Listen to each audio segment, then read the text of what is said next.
Hey guys, Melissa Galvin here. I have had so many people ask me lately how I started my sourdough starter. I figured I'd just do a really quick video and tell you how to do it. It's just a little too hard to explain just typing it all out.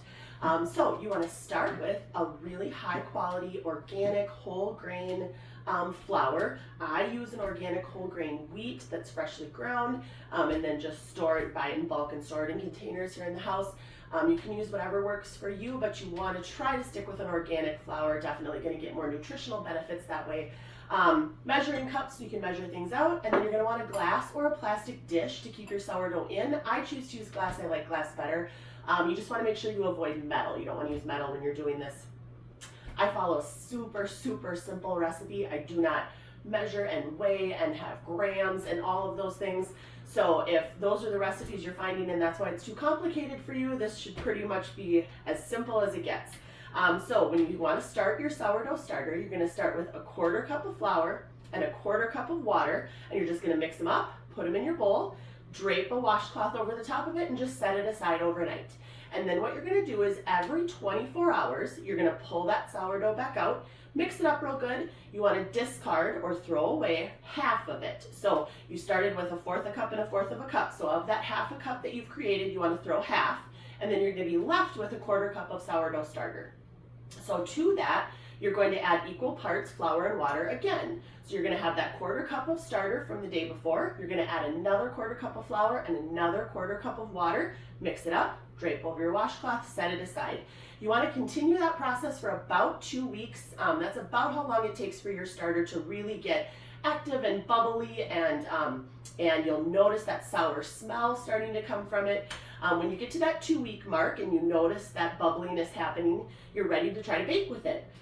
So what you need to do at that point, when you start in the morning, instead of discarding that 1/4 cup of flour, I usually discard maybe a couple tablespoons just to thin it down a little bit.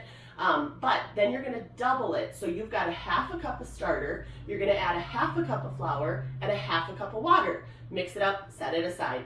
Then the next day, you're going to want to double it again. So again, I discard a tiny bit, but for the most part, you're then going to be adding maybe 3/4 of a cup of water and flour. So keep those parts equal. Again, I just measure with a measuring cup. I don't weigh it and grams and all those things, and it still works just fine.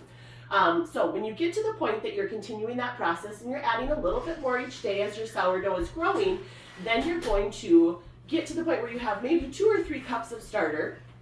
Hi, I'll be with you in a second. And your you're going to be ready to bake with it. Depending on the recipe that you use, it takes anywhere from 1.5 to 2 cups of starters for a recipe. So you're going to use that part out of your starter. You're going to try to bake something with it and see how it turns out.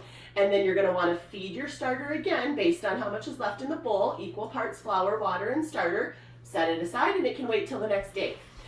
If you don't want to bake bread with it, the other thing you can do is you can take that discard and you can put it into other things.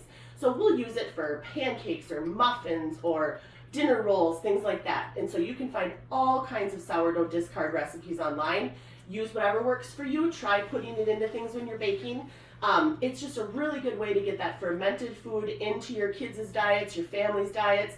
Kind of sneak it in there. Nobody necessarily knows it's there, but you're getting the health benefits of it. So that is as simple as it is. 1/4 cup of flour, 1/4 cup of water to get you started. Grow it along the way over a couple weeks, and you can start baking with it. So good luck, happy baking.